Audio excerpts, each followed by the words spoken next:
pouquinho de tremor e tremores, né, nessa hora. Nós vamos dar continuidade à nossa série de mensagens, irmãos, que diz o que Deus deseja de nós na pós-pandemia. O pastor Eldo, na primeira mensagem, falou sobre Deus espera de nós coragem e prudência. Na segunda, o pastor Eldon falou, Deus espera engajamento com a sua missão. E hoje nós vamos falar, Deus espera de nós união. E eu queria convidá-los para que possamos ler junto Evangelho de João, capítulo 17, do versículo 20 ao 26. Enquanto você procura, nós vamos fazer uma oração em nome de Jesus. Meu Deus, nós te louvamos, Senhor. Nós rendemos graças a Ti por tudo que o Senhor tem feito por nós. Ai de nós, Senhor, se não fosse a Tua misericórdia, Senhor. E nós te agradecemos por ela. É a Tua palavra agora, neste momento, Senhor. Então, fala conosco mais uma vez. Por favor, Senhor. Que a Tua palavra possa entrar no nosso coração e fazer tudo aquilo a qual o Senhor deseja. Transforma a nossa vida, Senhor. É o que nós te pedimos nesta noite, em nome de Jesus. Amém. Evangelho de João, irmãos. Se vocês quiserem abaixar um pouquinho, pode abaixar, que daqui a pouco a minha voz já começa a levantar. Tá bom?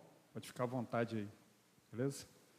Evangelho de João, capítulo 17, versículo 20 ao 26. Diz assim a palavra do Senhor e vocês me acompanham aí. O próprio Jesus orando.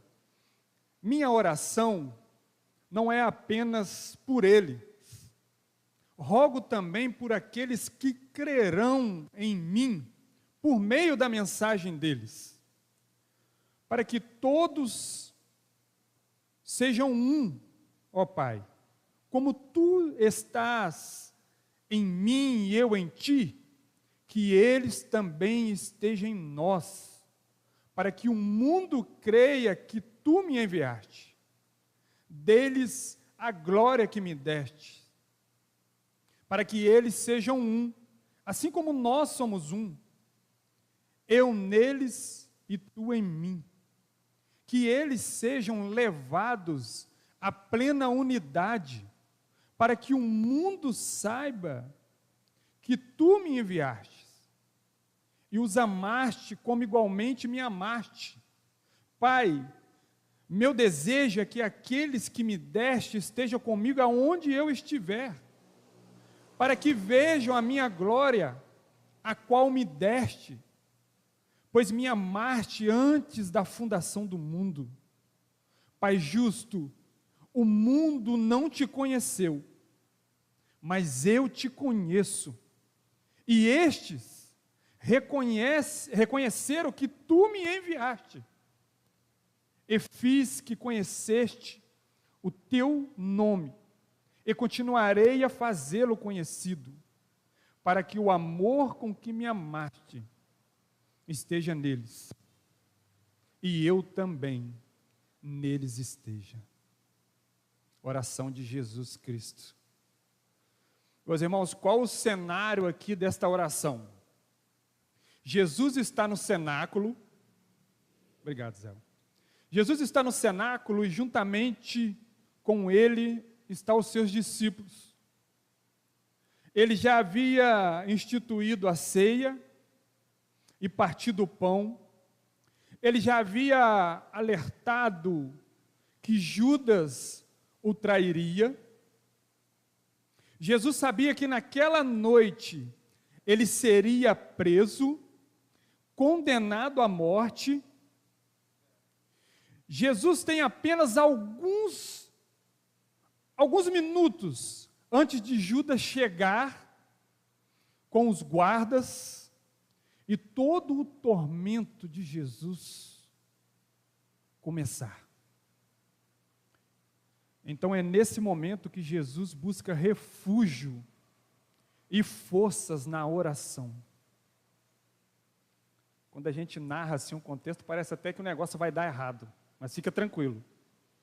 Fica tranquilo porque parece ser uma derrota, mas na verdade foi a maior vitória conquistada até hoje. É a morte e a ressurreição de Jesus Cristo. Porque nós sabemos que é momento de vitória? Porque no capítulo 16, o contexto ali é um contexto de encorajamento para os próprios discípulos.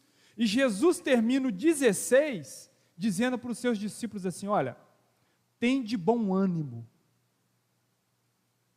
porque eu venci o mundo.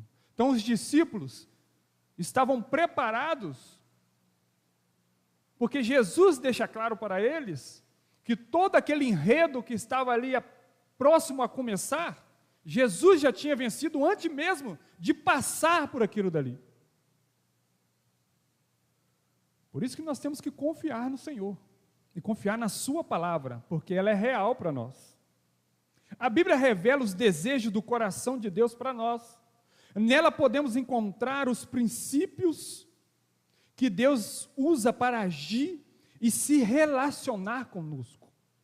Na Bíblia nós vamos encontrar verdades que irão nos direcionar na realização da vontade de Deus para nós.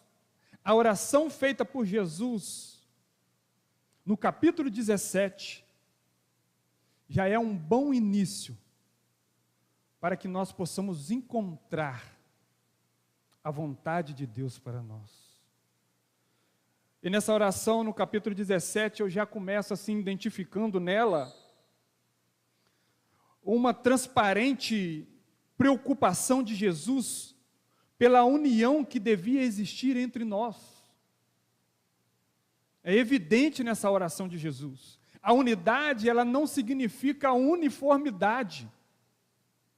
Sabemos que apesar de todas as nossas diferenças, dificuldades e conflitos, é o amor que tem a capacidade de nos unir uns aos outros. A unidade no amor, que se revela na Trindade, que se revela no Pai, no Filho e no Espírito Santo, é um modelo de Deus para a nossa unidade. No momento em que o nosso Deus, Ele desejou criar o homem, lá em Gênesis capítulo 1, versículo 26, que diz assim: façamos o homem à nossa imagem, conforme a nossa semelhança. Essa frase, ela traz implícitas em suas linhas um diálogo de Deus consigo mesmo. Parece um paradoxo, mas é real o que está acontecendo aqui nas entrelinhas de Gênesis capítulo 1, versículo 26. Parece um paradoxo, mas na verdade essa frase ela contém toda a plenitude e toda a harmonia entre o Deus Pai, entre o Deus Filho e entre o Deus Espírito Santo. É a triunidade de Deus que vai ser revelada no Novo Testamento mais nitidamente para nós, mas já estava ali acontecendo naquele momento. Esse é o padrão de união que Deus desejou para nós, que Deus desejou para a igreja.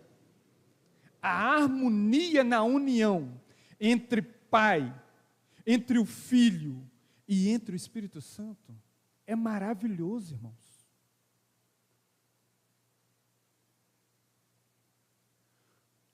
Mais tarde, quando o homem erra, quando o homem peca e quando o homem sofre as consequências do seu erro, nós vamos observar nas Escrituras novamente a ação do Pai, do Filho e do Espírito Santo em resgatar esse homem novamente. Esse homem que eles mesmos criaram, lá em Gênesis capítulo 1, no versículo 26. É o amor do Pai em dar o Filho, o amor do Filho em dar o Espírito Santo, na representatividade do amor de Deus para conosco.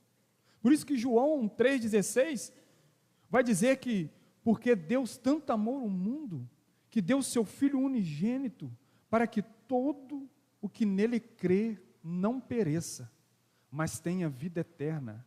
É o amor e a unidade entre nós que revela ao mundo a mensagem mais profunda de Jesus Cristo.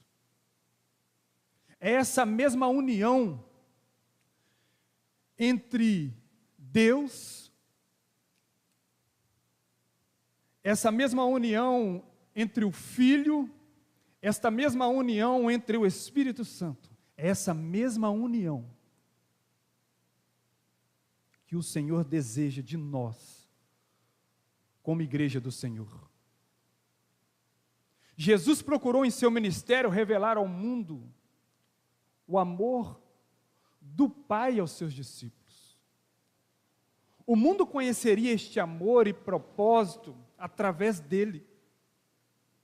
O Pai e o Filho eram um. Por isso, o Filho era a imagem perfeita do Pai. E aqui um destaque que nós podemos fazer,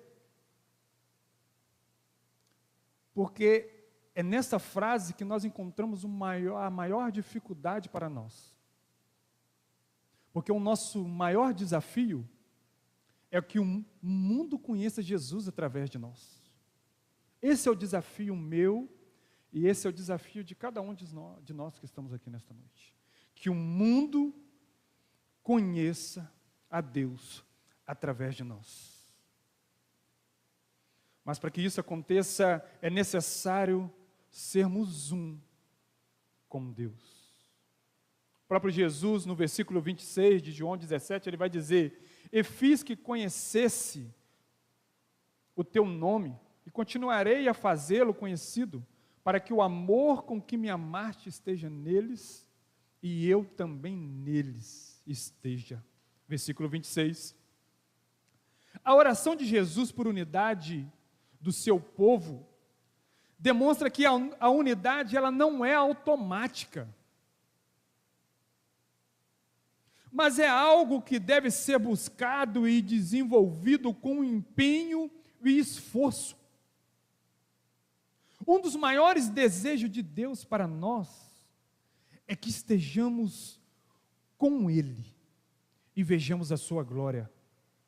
Estar com Deus deve ser a nossa maior prioridade em qualquer tempo da nossa vida.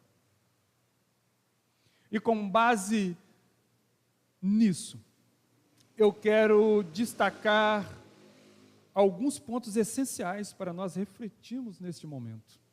E aí, seria bom que você anotasse para que nós possamos compartilhar na nossa célula. Qual o primeiro ponto que eu gostaria de enfatizar aqui neste momento? A unidade, ela não é opcional. A unidade, ela não é opcional. Olha só o versículo 24 de João 17. Pai, meu desejo é que aqueles que me deste estejam comigo, aonde eu estiver. Não é opcional, é um desejo de Jesus. Que nós estejamos unidos uns com os outros e com Ele também. O objeto da oração de Jesus são pessoas específicas. Ele fala sobre estes, fazendo referência aos seus discípulos. Ele fala também sobre aqueles, fazendo referência a todos os cristãos das gerações futuras, a nós mesmos. os que haviam de crer, que está lá no versículo 20, podemos observar que quando Jesus faz a afirmação para que todos sejam um, ele junta estes, que são os discípulos, e aqueles que somos nós, em um único processo histórico, ligando-os como um só corpo, e trazendo à tona a Igreja Universal. John Stott vai dizer que a oração de Jesus foi, antes de tudo e acima de tudo, para que houvesse uma continuidade histórica entre os apóstolos e a igreja pós-apostólica, para que a fé da igreja não viesse mudar com o passar do tempo, mas que permanecesse reconhecível do mesmo jeito. Na prática, meus irmãos, a unidade é uma relação familiar. E quando nós falamos de uma relação familiar,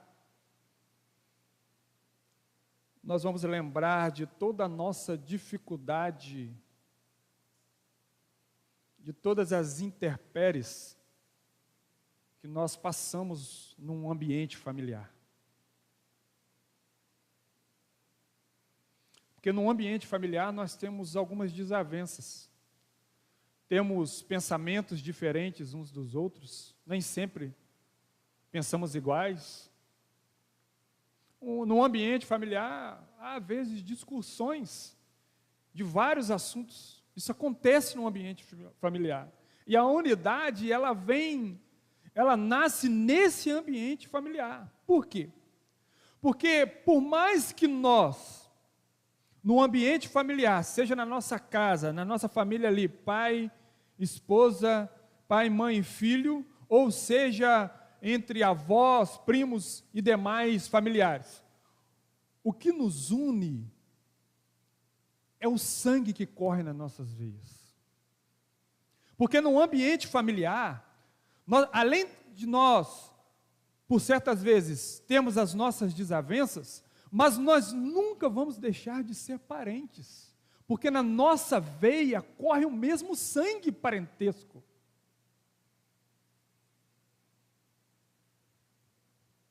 A questão aqui, ela é tão prática, se nós olharmos pela essa ótica que eu vou te mostrar neste momento, é que em nossa família espiritual, nós também vamos passar por algumas desavenças, pensamentos diferentes.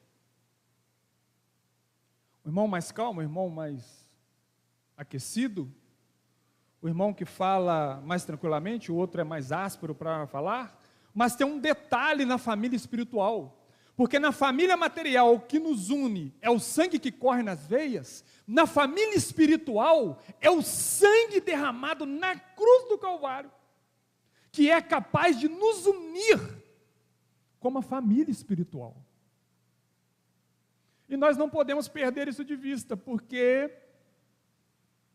é disso que Jesus está falando quando Carson vai falar sobre essa questão da triunidade de Deus. Porque da mesma maneira que a família é unida pelo sangue que corre nas suas veias, o que o Pai fez através do Filho, e o que o Filho faz através do Espírito Santo, até hoje em nós, foi por conta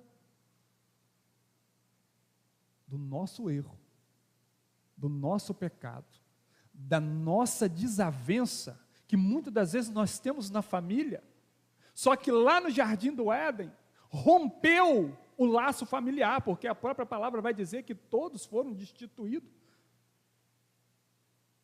Foi rompido o laço familiar. Na nossa família não tem como romper, nós podemos parar de falar uns com os outros, não é o modelo correto para o cristão, mas acontece, mas não deveria acontecer, mas pode acontecer, mas não tem condições de romper. Por que não tem condições de romper? Porque o sangue é o mesmo que corre na veia.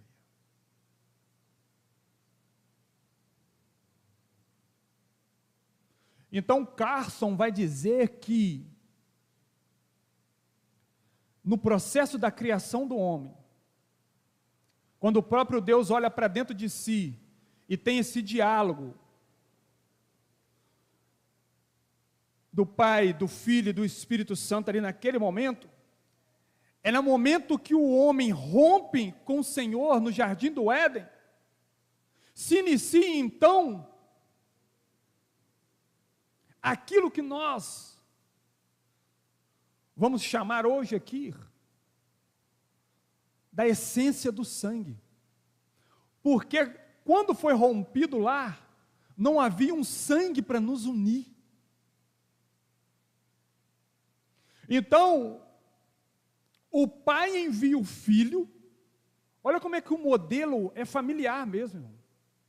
Olha, se nós desejamos entender a palavra do Senhor e a maneira que nós devemos se portar diante dela, vai ser num ambiente familiar, dentro de casa e aqui na igreja. Porque nós bem sabemos que a própria Bíblia diz que, antes mesmo de ser chamados para estarmos aqui, tem todo um procedimento que liga ao estar aqui em o que era em casa. Portanto, nós aprendemos aqui com o pastor Eldo que geralmente ele fala que som que sai da sua casa. Porque às vezes aqui o som pode ser bom, pode ser belo, mas de repentemente há um contraponto do que soa aqui e do que soa lá. Então, tudo que nós vamos viver e tudo que nós temos que aprender sempre vai ser num ambiente familiar. E é por isso que Carlson diz que houve a necessidade do pai enviar seu filho, porque para ligar essa família novamente, era só através do sangue, porque o projeto familiar nasceu lá.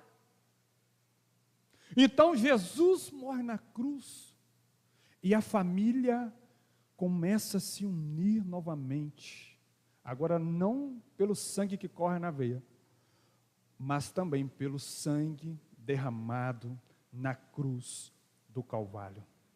Amém? Agora eu comecei a ficar mais calmo.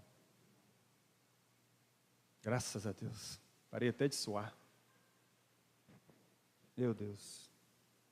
Mas eu estou aprendendo, né? O professor está aqui, o professor está lá atrás, anotando. Deus é Pai. Vamos lá. Quando não vivemos a unidade indicada por Jesus em João 17, presta atenção nisso aqui, irmãos. Eu gostaria que vocês anotassem isso aqui para que nós pudéssemos compartilhar isso na nossa célula. Isso aqui é muito importante. Quando não vivemos a unidade indicada por Jesus em João 17, negamos as verdades que afirmamos crer. Grava isso, pelo amor de Deus. Nós precisamos de falar isso na nossa célula. Quando não vivemos a unidade indicada por Jesus em João 17, negamos as verdades que afirmamos crer. Se não temos união, negamos o poder da obra redentora de Jesus, a natureza da comunhão do Pai, do Filho, do Espírito Santo, negamos o amor de Deus pelos homens, negamos a prioridade da missão evangelizadora da igreja e negamos o caráter glorioso de Deus para conosco. Olha quantas coisas que nós vamos negar, e às vezes, aí é um olhar, uma palavra que o Jurandir me ensinou aqui, um olhar intrínseco. Rapaz, eu fico até com medo assim, porque quando eu começo a conjugar os verbos, trazer essas palavras novas, eu tenho medo de ficar emocionado e começar a errar. Mas aí é um olhar intrínseco, você tem que olhar para dentro de você e analisar isso, porque às vezes você vive um padrão que você entende que você está evangelizando, mas ao mesmo tempo você está negando, você está numa negativa. sabe? Uma atrás da outra. Por quê? Porque você fala, mas você não vivencia o que você fala. Você está me entendendo? Porque se nós não vivemos essa união desejada por Deus, na verdade desejada por Jesus, em João capítulo 17, se nós não vivermos isso, nós vamos negar tudo aquilo que nós dizemos que cremos. E aí vai um detalhe aqui maravilhoso, que a nossa união e o nosso amor uns pelos outros é a imagem que o mundo busca de Deus. Olha só. Grave isso aí é meu mesmo. Eu estou começando a melhorar. A nossa união e o nosso amor uns pelos outros é a imagem que o mundo busca de Deus. Irmãos, se nós não apresentarmos isso para o mundo, ele não vai conseguir. Nós sabemos que o mundo vive naquela escuridão, vive com seus próprios desejos e ambições, e somos nós que vamos apresentar toda a mudança que eles almejam.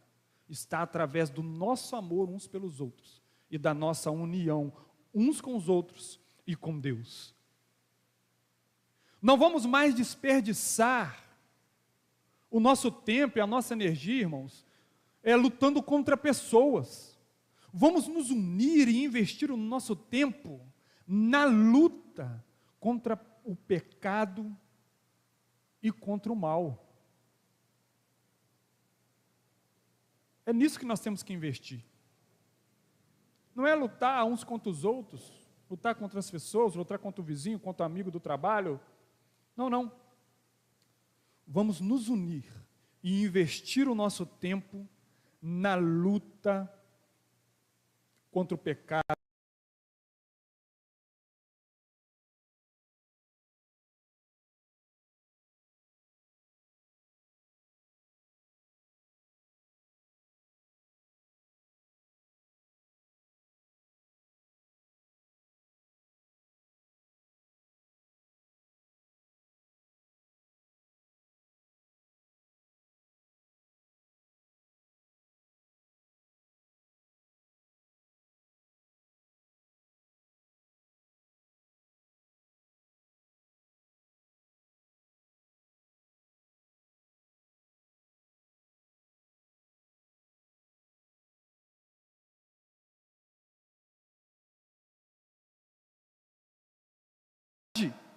Aquilo que nós não só falamos, mas aquilo que nós vivenciamos a todo tempo. Porque aqui tem um destaque que nós precisamos fazer, é que depois que o Evangelho do Senhor te tira lá da escuridão e te traz para a luz, não existe mais vida pessoal e vida espiritual.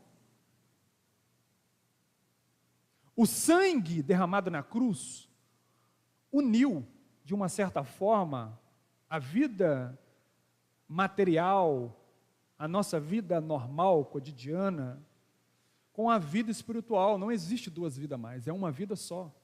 Por isso que eu disse naquela ênfase que nós somos a imagem que o mundo procura de Deus. E nós, na nossa vida, na nossa maneira de lidar com as coisas e com as pessoas. E aqui falo isso, irmãos, não é dizendo que eu faço muito bem, não, muito pelo contrário. Ainda estou assim na primeira série de aprender isso aqui, porque eu preciso muito aprender isso aqui, a lidar com as coisas difíceis, que me tiram do sério. Aprender a lidar, e não dividir a vida no meio, não, peraí, que agora eu não sou espiritual, agora eu vou resolver do meu jeito, o Jonatas vai resolver. E vou lá e faço um monte de besteira. É isso que eu preciso aprender, e talvez muitos de vocês que estão aqui também necessitam. De não ter essa repartição, porque naquele momento que precisamos, naquele momento que há dificuldade, é a situação que acaba assim, trazendo um desespero para nós, ou trazendo uma ira, né? Vamos dizer assim, que tem de nos tirar do sério, é naquele momento que nós vamos apresentar a imagem que o mundo quer de Deus. Irmãos, tem crente que está esperando o céu se abrir e Deus descer e falar com ele. O mundo nem isso espera, irmão. O mundo quer ver Deus em nós. O mundo quer ver Deus nas nossas maneiras de lidar com as coisas. O mundo quer ver... Olha, você bota um cristão e bota um ímpio. O ímpio pode fazer 1000 coisas erradas. Se o cristão fizer uma, é ele que vai ser apontado. Porque o mundo espera dele a imagem que ele anseia de Deus. É através de nós. E é isso que o Evangelho faz. Ao contrário do que muitos lá fora falam de prosperidade, de uma paz que nem eles mesmos conhecem, porque essa paz só tem em Deus. Ao contrário disso, é na nossa vida, é no nosso cotidiano, é na nossa maneira de lidar com as coisas, que eles vão buscar e vão reconhecer Deus na vida deles. É claro, irmãos, que Deus pode fazer todas as coisas, Ele é soberano, e pode lidar com qualquer tipo de coisa, e se for necessário, abrir o céu. Mas estou dizendo, amparado com aquilo que nós estamos lendo aqui nesta noite, João capítulo 17. É através da nossa união e do nosso amor uns pelos outros. É isso que o mundo precisa. E é isso que vai mudar o mundo lá fora. É através de nós. É através das nossas vidas e das nossas ações, diferente das ações do mundo. Podemos pregar o amor de Deus ao mundo, mas se o mundo não nos ver praticando este amor, de nada vai adiantar. De nada vai adiantar. Simplesmente vai ser o que nós temos visto por aí, nas televisões, e em vários outros lugares.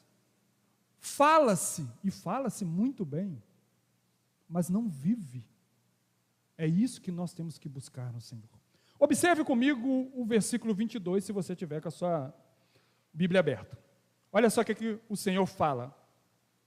Deles a glória que me deste, para que eles sejam um, assim como nós somos um. Eu neles e tu em mim. Quando Jesus declara deles a glória que me deste, Ele está falando do caráter de Deus.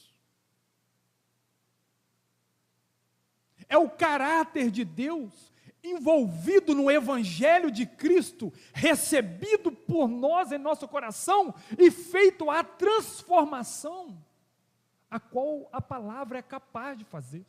É isso que ele está falando. Olha só, o ponto crucial aqui é entender a unidade como uma realidade essencialmente espiritual, relacionada ao caráter de Deus e que deve ser vivida em torno da verdade de Deus. Isso nós temos que ter em nós. Não podemos falar uma coisa e viver outra. E aquilo que nós falamos, nós temos que ter a real certeza que aquilo é verdade e é real. Porque por muitas das vezes nós vemos crentes falando da palavra do Senhor, mas você consegue ver nas suas palavras que ele não acredita naquilo que ele está falando. E se acontecer aquilo que ele está falando, ele vai ser o primeiro a correr ou se assustar. Porque ele não vive, aquilo não está dentro dele. Não é uma prática vivida a todo tempo e a todo momento. Simplesmente é uma coisa que se fala e não se faz. Agora, se em nossas relações estamos em desunião, produzindo fragmentações e irreconciliação, pela lógica bíblica, estamos destituídos desta glória que Jesus fala. Porque nós só vamos ver essa glória, e só vamos vivenciar essa glória, se nós estivermos unidos uns com os outros e unidos com Ele. Porque a maior glória para o cristão é quando a alma se converte ao Evangelho de Cristo. É quando aquele que está perdido ainda na escuridão é arrancado, trazido, é a palavra certa, Jurandir? E trazido para a luz, que é a luz a qual nós vivemos através da palavra do Senhor Jesus. Se nossas posturas cotidianas revelarem egoísmos, estamos longe de ser aquilo que Jesus planejou para a sua igreja. Portanto, a unidade que Jesus ensina em João 17 não é estrutural, não é mística, não é abstrata, mas é orgânica, é visível, não só agora, mas historicamente. Porque se nós pegarmos a Bíblia, nós vamos ver o desencadear do processo do Evangelho de Cristo. Ainda antes, sim, dessa dispensação da graça, ainda lá, na lei, nós já conseguimos ver um desencadear do Evangelho intrínseco nas entrelinhas, saltando aos nossos olhos. É só lermos e pedir ao Senhor que nos mostre aquilo que Ele deseja nos mostrar. A unidade é tão realista e perceptível que o mundo pode vê-la a fim de crer. Vê-la em quem? Em nós. Através do nosso amor, da nossa união, do nosso cuidado uns com os outros. É a marca dessa igreja. Todos que adentraram desta porta, desses 3 anos que eu estou aqui, todos que entraram aqui, todos falaram desta marca, desse cuidado, desse sentimento de família, desse calor familiar. É a nossa marca. Então, baseado na nossa marca, eu vejo que nós estamos coerentes com a oração de Jesus. Nós estamos praticando a oração de Jesus. E, por sinal, a maior oração de Jesus. Será que eu e você, não só aqui no templo, no momento do culto, mas em todos os lugares aonde vamos, seja no nosso trabalho, na faculdade, seja com os amigos, seja com os nossos vizinhos, ou qualquer outro lugar, será que estamos expressando uma unidade espiritual perceptível, analisável e compreensível? Esta é a pergunta que o próprio Evangelho faz em nós, quando nós buscamos esse olhar intrínseco dentro de nós. Será que a minha maneira que eu me comporto mostra para o mundo, é perceptível? Porque o mundo, irmão, sempre quis um Deus palpável. Isso é desde o Antigo Testamento, quando Moisés sobe para o monte e demora a descer, o povo quer Deus. E o povo quer Deus de qualquer jeito. E Arão, ele arruma um Deus para o povo. Faz lá um bezerro para o povo adorar. Sempre foi assim. Não mudou nada. A diferença é o que nós temos para apresentar a eles, não é mais um bezerro. É o nosso amor. É a nossa união, é o nosso cuidado que mostrará para eles o Deus que nós servimos. Amém? Versículo 20, Jesus diz: rogo também por aqueles que crerão em mim, por meio da mensagem deles. E eu termino a minha reflexão nesta noite, dizendo que, se nós vivenciarmos a realidade da palavra de Deus em nossa vida diária, seremos uma mensagem do Evangelho para o mundo. Pois o testemunho da unidade do povo de Deus é muito relevante no processo de evangelização do mundo. Deus abençoe cada um de vocês. Que o Espírito Santo do Senhor possa falar em cada coração. E que os irmãos continuem orando por nós e principalmente por mim, para que o Senhor venha de misericórdia nos ajudar durante todo esse processo. Amém? Vamos orar ao Senhor? Se coloque de pé em nome de Jesus. Vamos fazer uma oração. Senhor, era a Tua palavra que nós pregamos aqui, Senhor. E nós acreditamos nela e sabemos que Tu és fiel à Tua palavra. Fiel para cumpri-la na vida de cada um de nós. Ajuda-nos, Senhor, a sermos servos bons e fiéis. Ajuda-nos, Senhor, na nossa vida, representarmos o Teu Evangelho não só falado por nós, mas vivenciado em nossa família, em nossa casa, no nosso trabalho ou em qualquer outro lugar que possamos estar. Usa-nos, Senhor, de maneira tal. Nos ajude, Senhor.